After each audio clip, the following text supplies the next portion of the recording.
The other people you've had on are so inspiring. Oh yeah, maybe I can be badass like them, but I also just like going my own pace. Hello. Welcome, everybody. Thanks for tuning in to Hear Her Sports, the podcast about phenomenal female athletes. I'm Elizabeth Emery, your host and producer.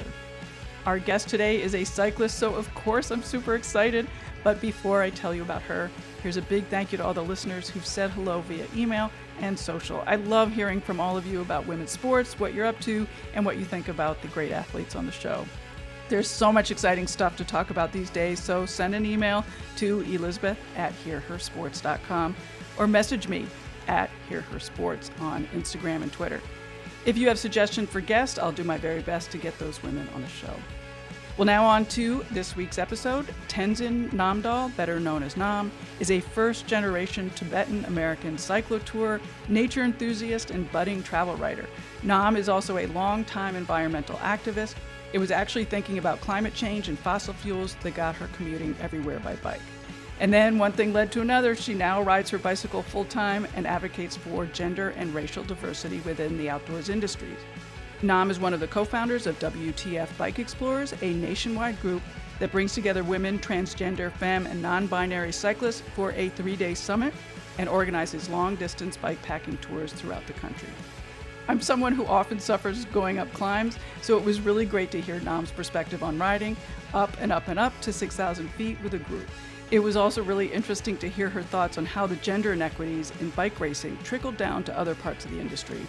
She also just shares her plain joy of riding and hanging out with her like-minded cycling buddies. I'm really honored that we found a moment when Nam was in one place with some Wi-Fi and also to witness her life of adventure and travel as we set those things up. Well, with all that, we better get started. I'm here. And you sound really good. Good. Where are you? I am in Portland, Oregon. Excellent. The cycling haven. Yes, for sure. For former punks. How did you get from Headlands to Portland? We drove. Me and my partner live in a van currently, so we get to be very nomadic. Yeah. Okay. Well, that's one of my first questions, and this might seem like super basic, but what is your life like?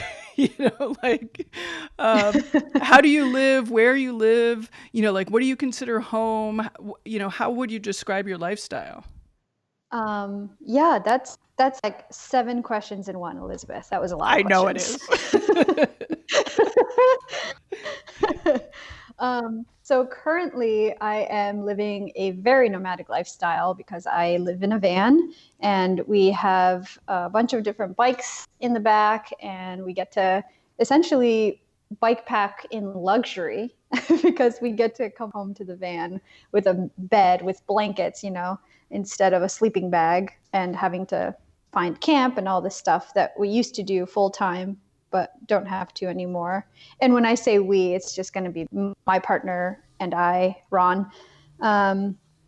So this last year, we got the van just in November. So we've been able to kind of recreate the life that we had for the last 2 years and just adjust it so we can have more of a sustainable way of touring full-time. Bicycle touring full-time. So before the van, we were pretty much living off of the bicycle. We would stay in Tucson, Arizona for the cold December to February or March months, and then go to Connecticut, which is where I mostly grew up and where our parents live, and give us access to their garage and storage for all of our bikes and stuff. All that sounds very civilized. Yeah. Yeah. Kind of like civilized with an asterisk. Right, exactly. Because we don't have a shower on the van or we have a composting toilet and no plumbing. So it's, civilized with the asterisks. It's basically what you need and nothing you don't. Right. Maybe some things you don't need, but. Right. So with the van, are you driving, you're deciding where you want to go and sleep that night and you drive there and then you do a bike ride from that spot and then come back there? Yeah, I mean, it's mostly been good weather hunting for us, and for the last few months since March, actually since late February, we have been going around the country or driving to different places to showcase a movie that we made called California Gold. It's a 12-minute all analog filmed on Super 8 about touring with friends and capturing a lifestyle of living off the bicycle that has elements of meditations on what it means to be outside in this hyper technologically advanced society, but still kind of longing for uh, basic connection to nature and each other and to our bicycles and to our bodies. So I think it's a really beautiful film, and it's gotten really good reactions from folks and gets people excited to get on a bike and get out there and enjoy their public lands and do a little bit of, exploring with your friends. What's better than that? What's better than that? And I think it's really cool that you made the movie because so many outdoorsy movies are pretty white. So I think it's really exciting. Pretty white Yeah. and pretty male. So I think it's really exciting that you made this movie. Yes, it is. On that, there was 8 people on the ride, and more than half were people of color, which was intentional, but also because these are just our friends, and we wanted to take this trip with them. They're also very photogenic, so it just made sense. And you're right to point that out. That I just think as a person of color, viewing things that I'm interested in, like the outdoors, cycling, sports in general, I just don't see images of myself reflected back. And so I've always thought that those spaces were not designed for me, which is not true at all, because those spaces are spaces that have been the most healing and the most liberatory, the most energizing and empowering spaces that I've experienced personally. And from having a lot of separation trauma and ancestral trauma, I know that people who have these challenges of trauma and not access to healthcare need the outdoors, need connections with their friends, and need to be seen in these spaces as people who belong in these spaces. So it was really important for us to create that that space that hopefully gets people to feel like, yeah, the outdoors is for you. There are people who look like you, who don't have as many privileges, who are still out there doing the things that your soul probably wants. Right. And you probably want. Yeah. You said that, you had originally thought that the outdoors wasn't for you. Do you mind me asking, do you consciously remember that? Like thinking, oh, I would really like to get outside, but it's not a space for me? Absolutely. I can't remember a specific moment right now, but if you look at, magazine covers that are designated for the outdoors, I mean, just Outdoor Magazine, Bicycling Magazine, even Patagonia catalogs or REI catalogs, you can see the models that they choose. I think it's starting to change now. I'm definitely seeing a lot more diversity within like advertisements, and so I think that is getting challenged and pushed. But when I was growing up, I didn't see that at all. So I think it's a two-part thing for me, and is one part is the lack of representation, and the other part is being an immigrant and thinking as an immigrant in a industrialized nation that going to the outdoors and doing the things that my ancestors did was kind of going backwards and is not progressive. And this is a message that I get from my family, and quite often they say like, you're going backwards. And I disagree. I respectfully disagree. I'll listen and I'll take it in, but so for me, I find it challenging to kind of walk on this tightrope of really wanting a presence, of people of color presence in the outdoors, but also being an immigrant, and wanting to be seen as traditionally successful in a country that's built around, opportunity and pulling yourself up by your bootstraps. And I think a lot of people struggle with those kinds of ideas when they arrive to sports that brings you outdoors. And I think those narratives, the stories that come out of, the challenge, the push and pull, the intersections are the ones that I'm most drawn to.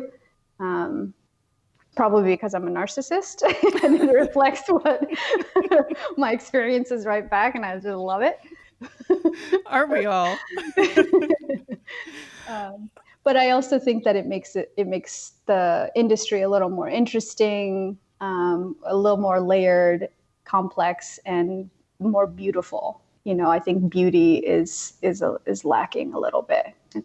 You start repeating the same old tired tropes, and I think people can get disengaged and disenchanted with that. And you also have a history of starting sort of diverse spaces or creating diverse spaces because you created WTF Bike Explorers. Mm-hmm. So talk a little bit about that. I know that you have a summit coming up. Unfortunately, it's completely full up and sold out in 2 hours. So we can't instruct listeners to go and sign up. But talk a little bit about that and how you got started. Yeah.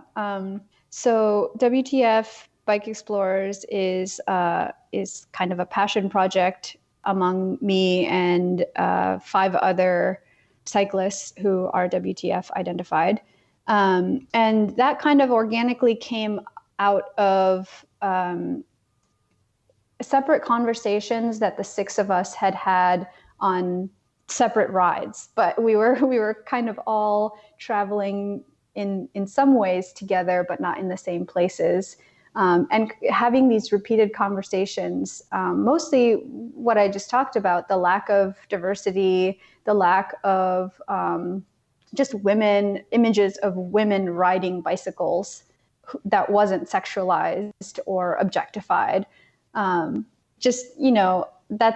very basic stuff. What I'm looking for is just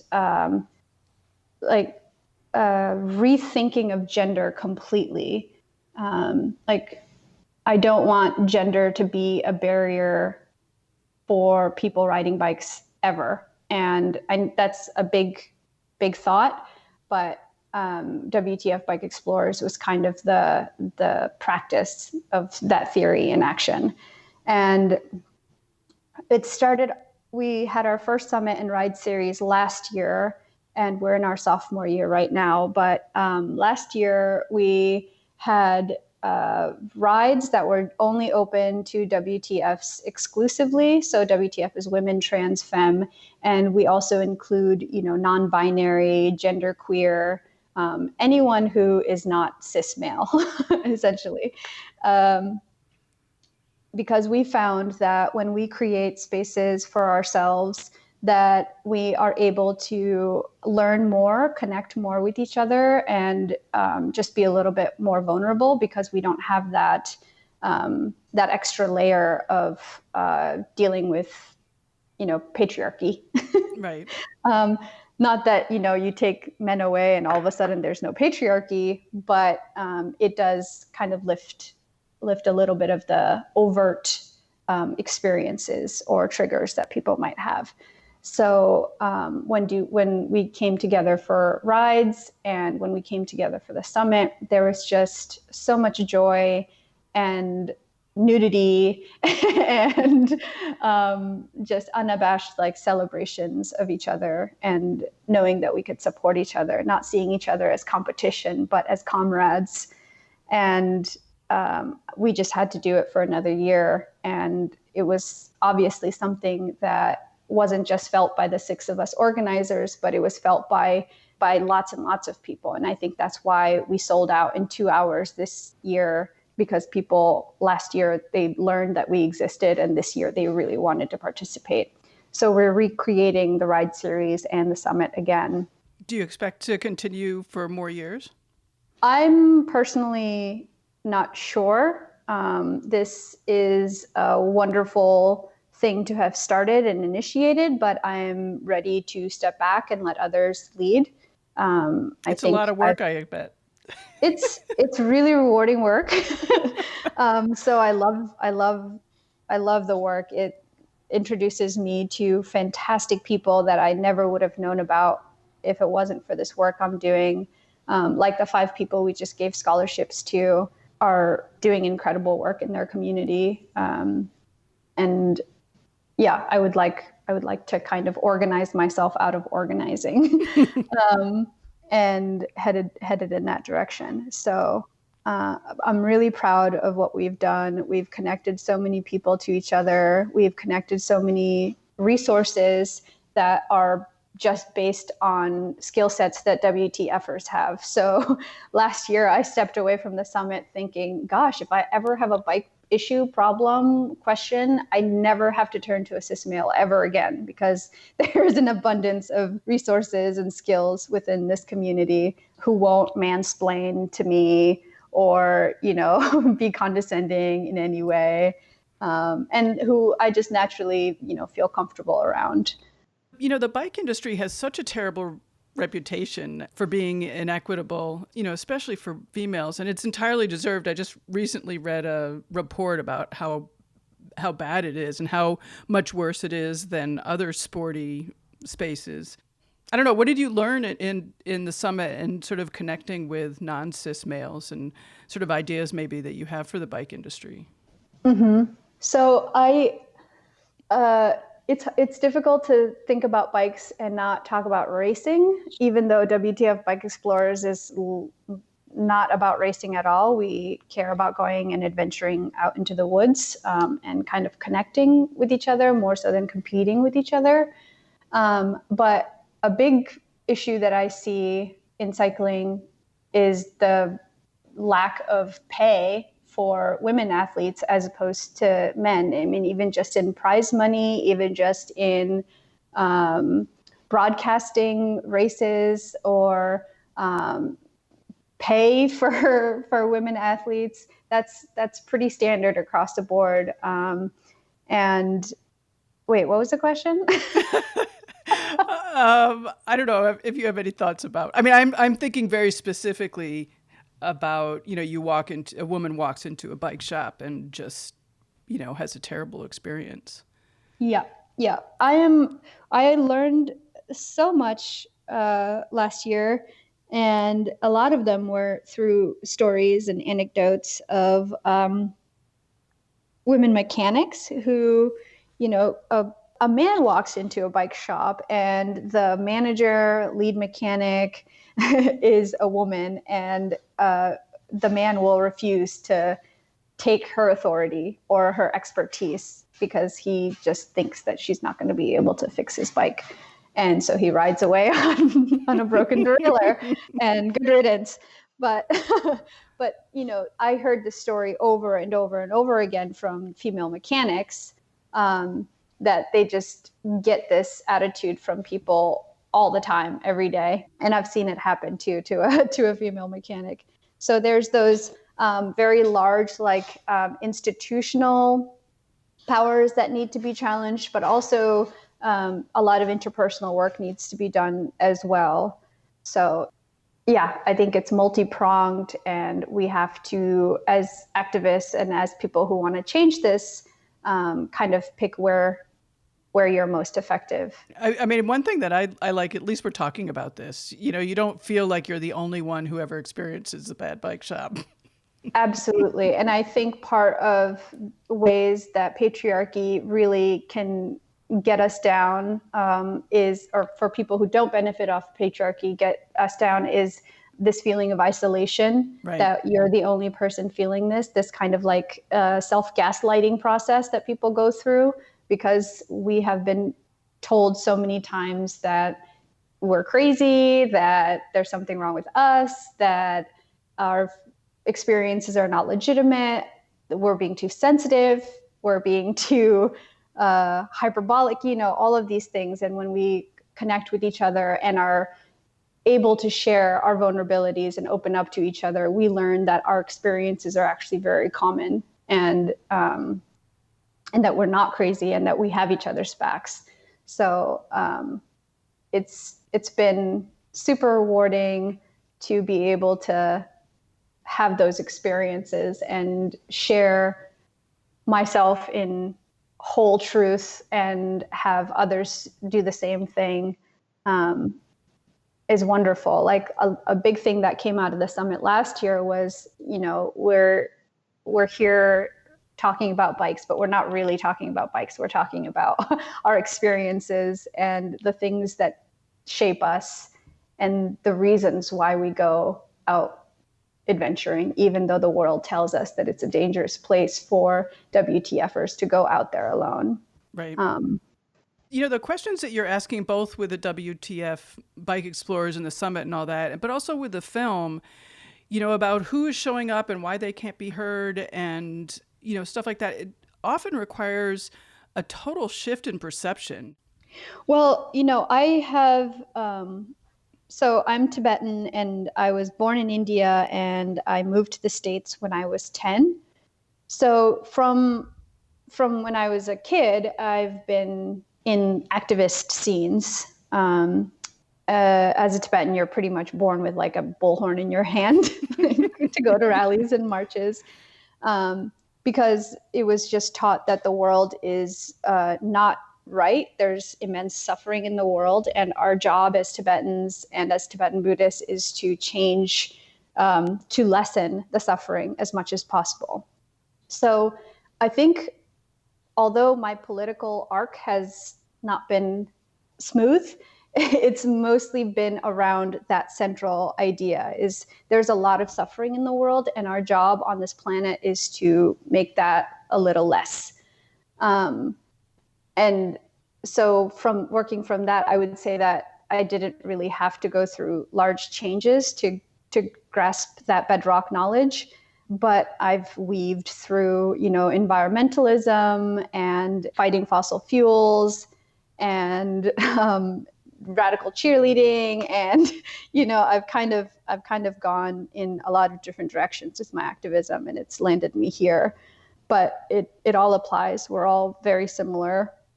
There's injustice. Patriarchy lives everywhere, and capitalism lives everywhere, and thusly there's just suffering all over the place. So you can kind of pick. I wouldn't have the analysis I have if I didn't read, Chomsky or Marx or Bell Hooks or Audre Lorde. I needed these mentors who wrote things down so lovingly during their lifetime to help us guide ourselves through this world that we're in today. So those voices and hopeful visions of the future I turn to those all the time. But in terms of like huge shifts in consciousness, that's a lot to ask for. Well, yeah, I mean, that's one of the questions, I guess, is, people who are thinking about this stuff are thinking about this stuff. Mm-hmm. So how are you switching, other people's, I mean, it's hard, you even talk about patriarchy and capitalism and, some of these sort of basic foundational structures. Mm-hmm. And asking people to sort of shift their mind about what that actually is, like from the very beginning, they're not having to shift, oh, maybe I should buy something, less frequently. You want something mm-hmm. sort of more structural than that. Mm-hmm. I would think that would be a hard change to ask for people. Well, I don't think that I could ever force somebody to think in the ways that I do. Luckily, I've met so many people who are on the same step as me, who understand systems of oppression really well and see it, and they had their own journey to get themselves there, and I've had mine. And last year there was lots of people who came to the summit who were at different levels and engaging with their activism and what what systems of oppression looks like and feels like to themselves personally. And I would never say to anyone that they have to now look at everything through this lens of patriarchy and capitalism, because that is a big change, and that's a lot of inward looking that has to happen, and that's such a personal thing. I couldn't ask people or try to convince them. I know that if they're there and if they're asking, then I will happily give resources. I will happily share space, anything I can do to help in that process. But I would never want to,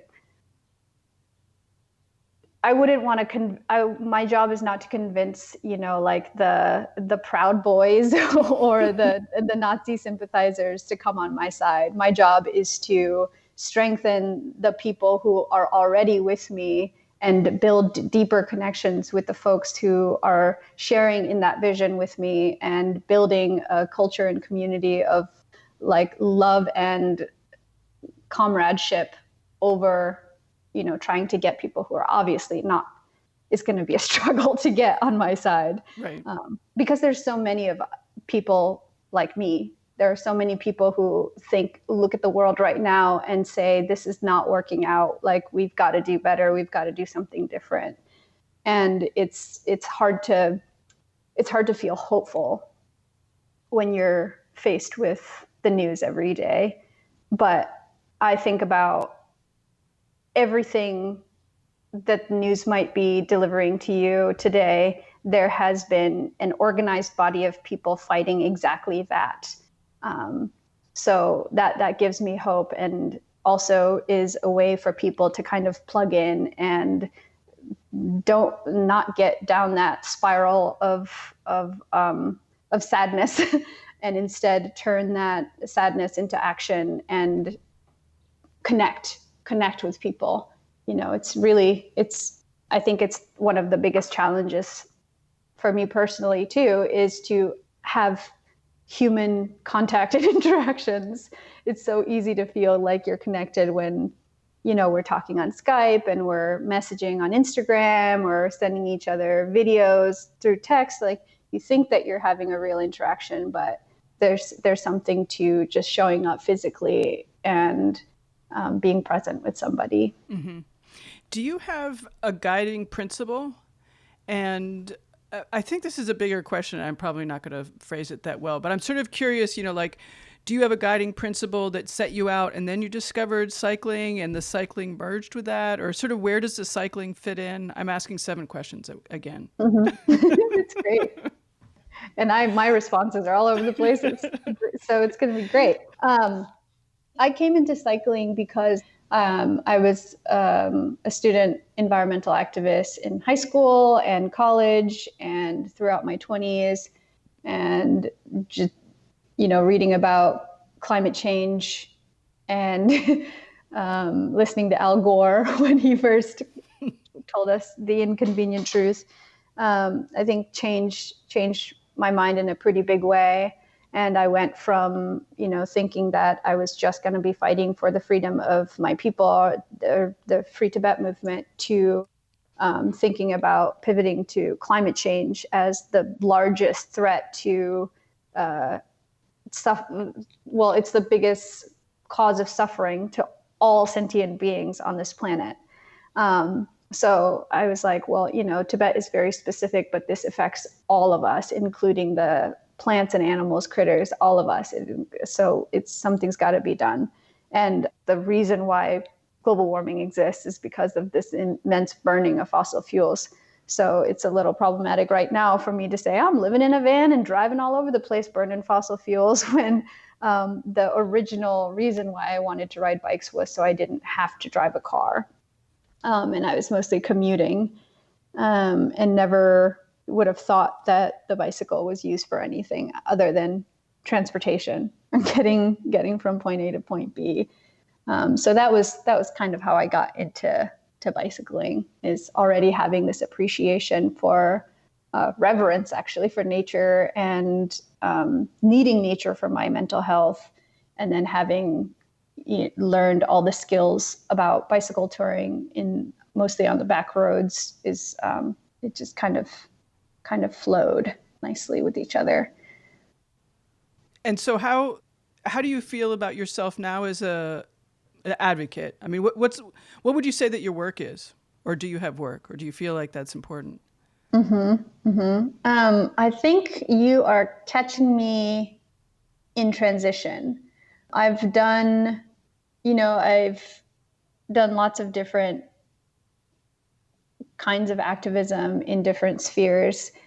And right now I'm needing to look inward a lot more and understand impact as we head into 2020 election. I really want to know what's going on so I can be more dangerous, to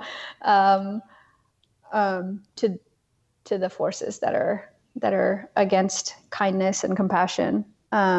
So I think this next leg after I'm comfortable with WTF Bike Explorers is, of course, keep doing that work. I think including trans, femme, women cyclists in just about everywhere bicycles are talked about is going to be the lifelong work.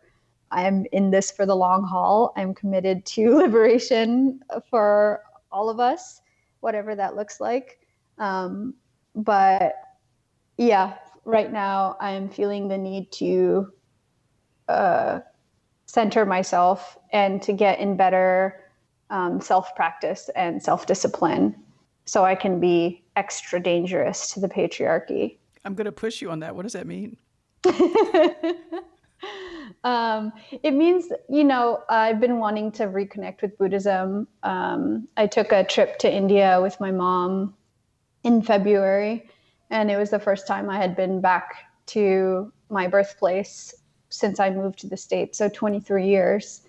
And I was lucky enough to get teachings from His Holiness for 4 days, and it was to a large audience. It wasn't me personally.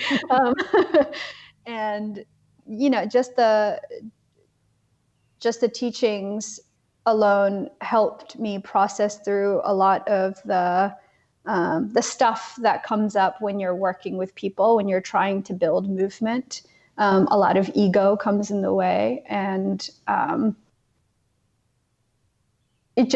there was just so many illuminations in dealing with people and yourself in the kindest, gentlest way. And with all that's against us, I think it's really important to embody the peace that I want for the world. And I don't think I have that peace. I have a lot of anger. I have a lot of ill will, obviously, because I'm like, I want to be dangerous to people, but I want to be dangerous in a really effective way. Like, I want to get to the root cause of what makes us attach ourselves so much to systems that kill. So yeah, it's time for me to really get into good discipline. Self-discipline. Right. Do you have any thoughts of how you're going to be approaching the elections? I was just talking with a friend last night over this very table that I'm sitting at right now about the elections, and currently I'm registered to vote in Connecticut, which is just going to be a blue state anyway. So I'm thinking of doing work elsewhere. Having worked for Obama campaign in Connecticut was really valuable, but I just didn't feel like Connecticut is a state that is a strategic place to be if you want to do base building and movement organizing, electoral work. So I've got some ideas, but I am really looking forward to who the Democratic nomination is going to be, and then working my tail off to make sure that person gets the seat. Right. gets the house, the White House. Right. Because 4 more years of this, 4 more years of this is just, I can't, I think I just lost my words. I can't imagine. It's going to suck. It's going to suck. I had a moment in the shower the other day thinking like, oh my God, it's only been 2.5 years. Like there's so much left still Yeah. of the first. Yeah. Yeah. And there's just, it's just a never ending onslaught. Part of the reason why I feel like I need to journey inward to be really internally strong is to make sure that I have good boundaries for what comes in and disrupts my day and disrupts my mood and my attitude, because that gets in the way of how I talk to people and how I approach myself and others in the very important healing work that needs to be done. And this presidency has taught us that there's never an end to the assaults that comes at us every day. So this is the work that I think is really important. Mm-hmm. I was interested in something that you said earlier about being an immigrant, and you're going backwards. Do you? I've been reading a lot about scarcity mentality lately, and fear of not having enough. Basically, Yes. Was it hard for you to sort of scale back and live in a van? And that's an upgrade for you. It sounds like you have been sleeping on the ground and not in sheets and beds, like you said. Mm-hmm. How have you avoided something that is just sort of part of normal everyday life? Like having a house, having stuff. Yeah, I think I'm struggling with that. This last few months have been tough because, I've been nonstop moving, and I'm very much looking forward to the 1 month in Connecticut where I'll just be in Connecticut. That's going to be really nice. But the scarcity mentality is super real, and I see it in my mom a lot. She doesn't want to throw anything away, even if it's not working anymore. She just wants to save, and to her own detriment. I think the house is cluttered, and she still doesn't want to throw things away. And I understand where that comes from. Having gone to India with her, she was kind of pointing out, look at how little we had. You came from very, very humble beginnings, and we are in a house that's heated with a soft place to sit and food to eat, which was not available to her when she was my age, and she had to work so hard. So it does feel like there are days when I feel like I'm just not doing what I'm supposed to do as a good immigrant kid with so much available to me. I struggle with that, honestly. And I sometimes wonder if I'm doing the right thing by leading this kind of life. And I don't know if I'll find peace with that anytime soon. I'm 33, and I'm not very smart. I was when I was 17. I knew everything, but now I don't know anything. I wish I was 17 again. But yeah, that's definitely going to be something I will struggle with. The pressures from family and my culture and society says one thing, but I find inspiration in young people, young Tibetans who send me messages on Instagram or otherwise, and will tell me how liberating it is for them to see a Tibetan like them who's out there kind of forging her own path. And that gives me motivation to keep doing what I'm doing, because this does feel right. I don't know what I would do if I didn't ride bikes outside with my friends and camp and make fires. I want to get back to cycling a little bit. What was your latest adventure, and maybe talk about that a little bit? So I just did an overnighter with a co-organizer of WTFs. 3 of the co-organizers live in Portland, so it's pretty nice to to come here and connect with them. And Portland, the areas around here are so beautiful. We just took a trip to Frog Lake and did some trails around that area and did an overnight for Memorial Day. It was really, really sweet trip. And since we've been in the van, I haven't done these like long epic journeys. They've been mostly, shorter rides or day rides.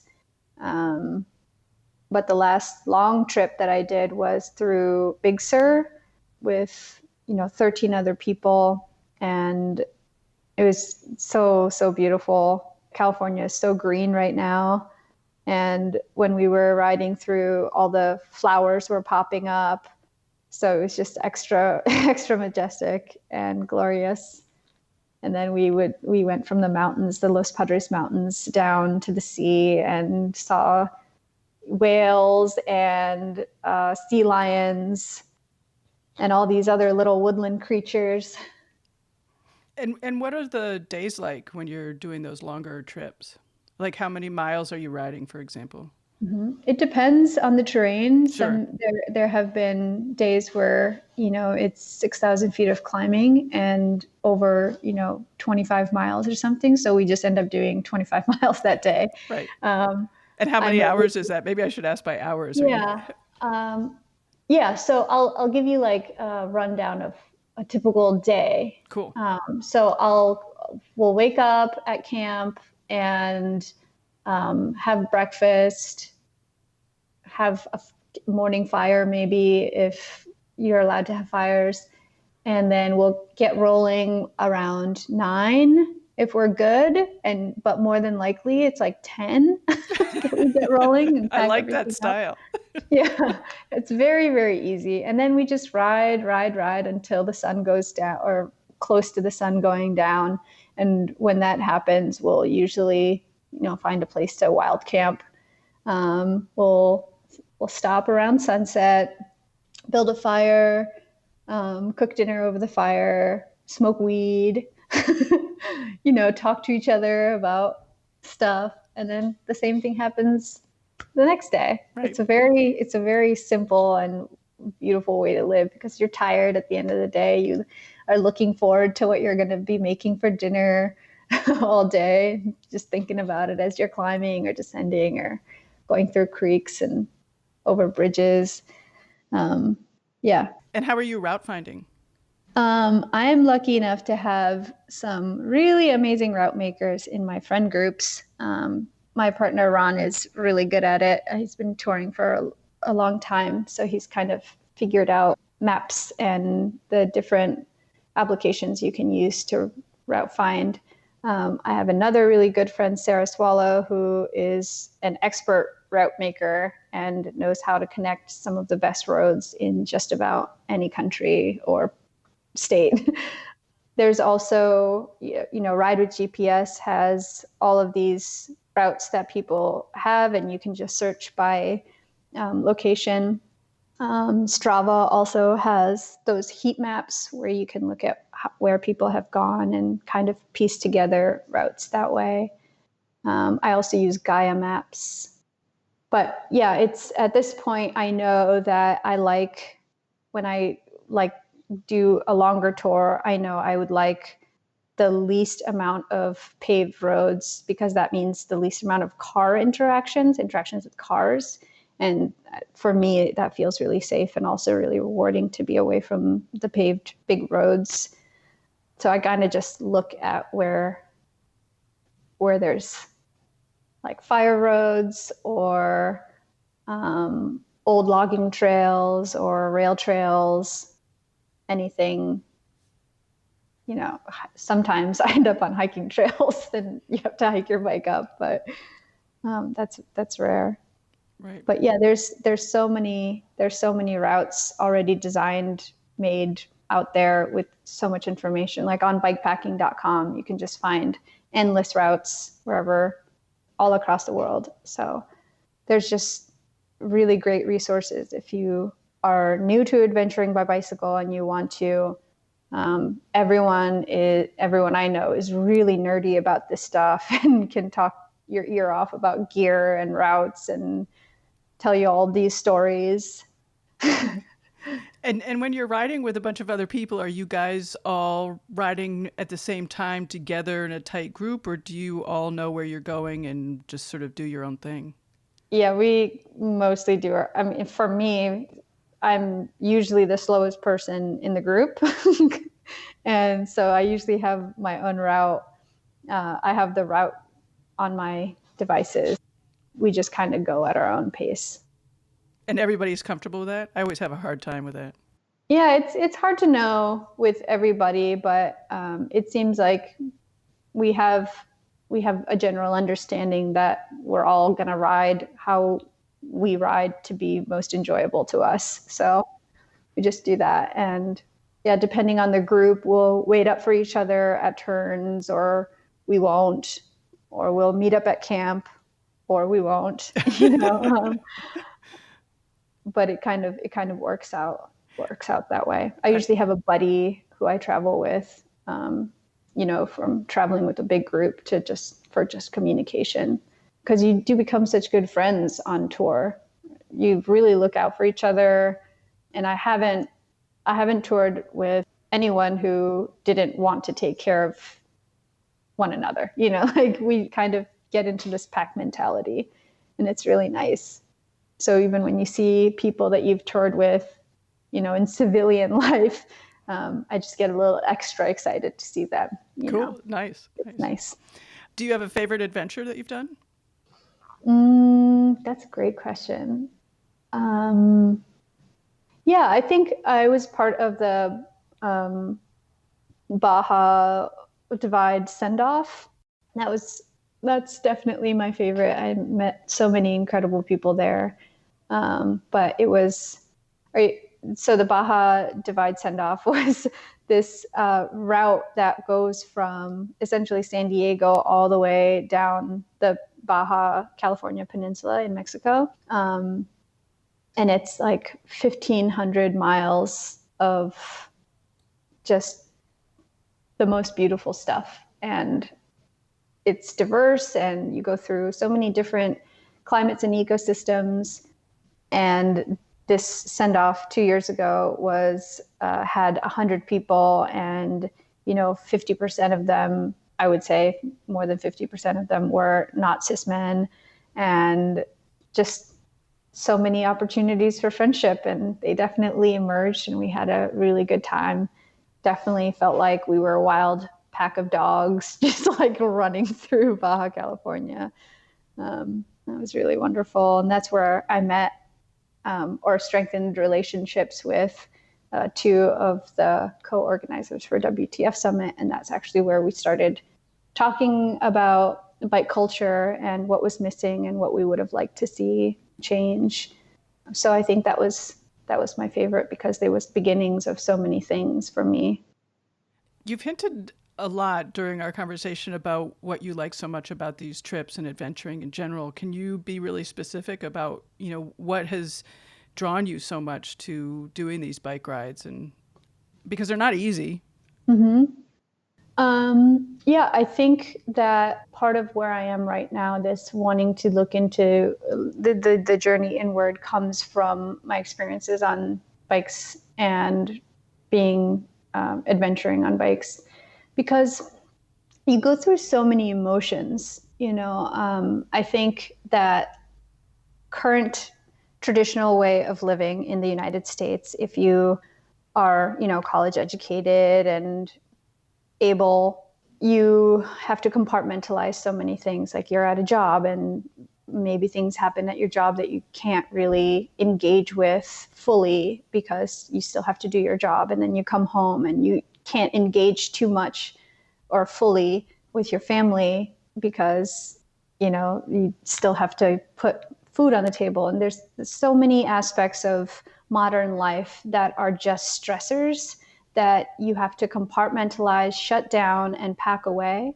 And I think people do that constantly without knowing it. And when I've been on tour, I've had so much time to kind of detangle and explore what those compartmentalized pieces were. And a big thing that I compartmentalize is not showing so much emotion, because emotion is, especially for women, is seen as weakness. And, I was always taught that wasn't a good thing. But I've always been extremely emotive and sensitive. So bicycling has taught me that it's okay to have all these ranges of emotions, maybe even in just 1 hour. There's elation at seeing a creature, and then also extreme suffering because you've been climbing on 15% grade for the last hour, so it just lets you know that you have a huge range of emotions that they are perfectly fine to experience, because no one is out there judging you. It's just yourself, and nature is extremely forgiving and kind. Even when it's very harsh, it'll still take care of you if you know how to take care of yourself. That sounds Buddhist. Yeah, I'm kind of a Buddhist. Kind Cool. of. I'm going back, but kind of reluctantly. Oh, yeah? Mm-hmm. How come? Well, Buddhism is not different from any other organized religion. It's just there's a lot of stuff wrong with it, and including sexual assaults by monks and high-ranking lamas. There's a Buddhist monk in Myanmar who was calling for killing Muslims, and that happened.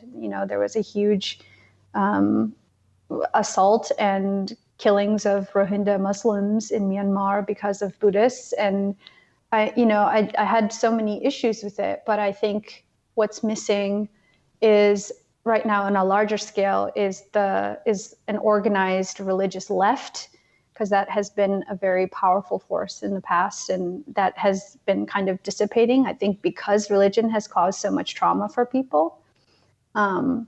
But it doesn't have to. I think there are so many good ethics and suggestions to live by that we kind of need right now, because the digital age makes us very scattered and spread a little too thin, that we get confused about I get confused about where I should be focusing my energy, and what I actually need to be working on. So reluctantly going back. Right. Because I need it, but I'm mad at it too. You can have both. We can all have Yeah, both. exactly. You're describing the bike ride, and some of the times climbing for 2 hours or whatever can be really hard. And when you described it, it sounds like, oh, it's easy. I'm just going to sort of be okay with my pain and discomfort. Is that the reality of the situation? Like, what's actually happening when you're suffering during these rides? Yeah, I'm suffering. I'm probably yelling every 15, I like it. 10 minutes. Just screaming out loud, like, what the hell? What the heck? And then I have to calm myself down and look at the route and say, okay, you have to do this. It sucks, but you have to do this. There's a mountain there, and you've got to get water. You've got to get food. You've got to find a place to sleep. You just have to do it. And that has been really good discipline and exercise for me, as the baby of the family, essentially getting whatever I wanted as a child. And even now, it's like, you have to finish this. You have to do something that is causing you pain, because number one, you did it yourself, and number two, you need to survive. So that's been good. But yeah, definitely lots of curse words, and I try to distract myself sometimes if nothing works. I'll look at flowers or try to identify a plant. Try to look for plants to eat. Well, I'm glad to hear that, sort of, because, yeah, it can be hard. I suffer on climbs a lot. Oh yeah. Yeah, it's definitely a sufferfest. Yeah. But another thing is, I take my time too. I'm not, because I don't have like the race mentality. I can say within a reasonable amount of time, I'll say, like, I don't have to get up there top speed. I get up there when I do, as long as I get up there. And that super helps. I'm impressed that you're comfortable, not trying to keep up with other people. Oh man, it's kind of been forced because there's no way I could keep up with some people. I often ride with people who've been riding for a really long time and are experts and former pro racers, and there's just no way. I used to feel really self-conscious about not being fast and feeling like my lack of skill was getting in the way of other people enjoying their ride, or just having anxiety around my speed. And although I still have it sometimes, I've really learned to manage that. And I've learned to do that by kind of prioritizing my own enjoyment on the bicycle rather than trying to project or control what others might be feeling on their bike. It's just about me, and I'll communicate that. Like I'll tell people I know who are much faster than me, like, please go at your pace. I'm going to go at mine, and I couldn't even try to keep up with you if I wanted. And that's been really good. So you carve out the experiences that I need, and that in turn has been really empowering because it makes you think about what you want from this ride instead of going with the flow or trying to match a culture that no one communicated. Right. Uh-huh. I also don't like to hold people back, so it's good to be able to communicate in advance. I'm not very good at it, but I do get it. Yeah. Well, we have been going way longer than I said, so I want to thank you a ton for taking the time to be here. I really appreciate it. Yeah, thank you for being so flexible with my lifestyle. It's been really nice. Well, if you can't tell, I'm really intrigued by that, and it's very appealing, I have to say. Yeah. All right. Well, thanks a ton. Really, it's been great. All right. Peace, Elizabeth. Oh my gosh, that was so great talking about cycling. I love it. Thank you, Nam, for being on the podcast. I am organizing a screening of the movie California Gold, so if you are in the Cleveland area, stay in touch. Sign up for the newsletter to find out all the details about that. Nam is active on social media. You can follow her at Good Old Nam, GOODOLENAM. As always, there's lots of links in the show notes, including Nam's Instagram link. So head over to hearhersports.com to find out more about her and what she's up to. It's really super rewarding for me to talk to all these incredible women and be motivated every week. But I want more people to know about them, to follow what they're doing, and of course to keep pressure on the media to cover women's sports. Share the podcast with your buddies. You tell 2 friends, they'll tell 2 friends, and so on and so on. And keep listening. Say hello by email or social. Our theme music is by the band Goldmines. Our logo by Agnes Studio.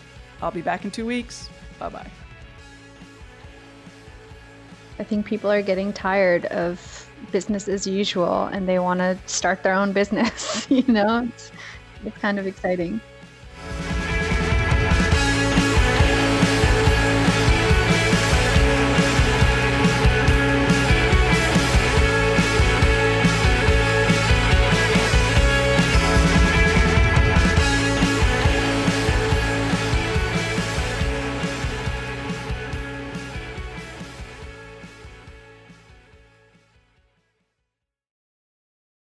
Hey there, my name is Michael Laminato and this is Pit Pass F1, a brand new podcast that'll take you closer to the action of the world's most prestigious motorsport. From Monaco to Miami and Australia to Azerbaijan, Pit Pass F1 is on the ground and has you covered. Esteemed F1 journalists Julianne Cerasoli and Chris Medland will take you inside the sport every round. They'll keep you up to date with the latest news breaking in Formula One and the most influential views shaping the world of Grand Prix racing.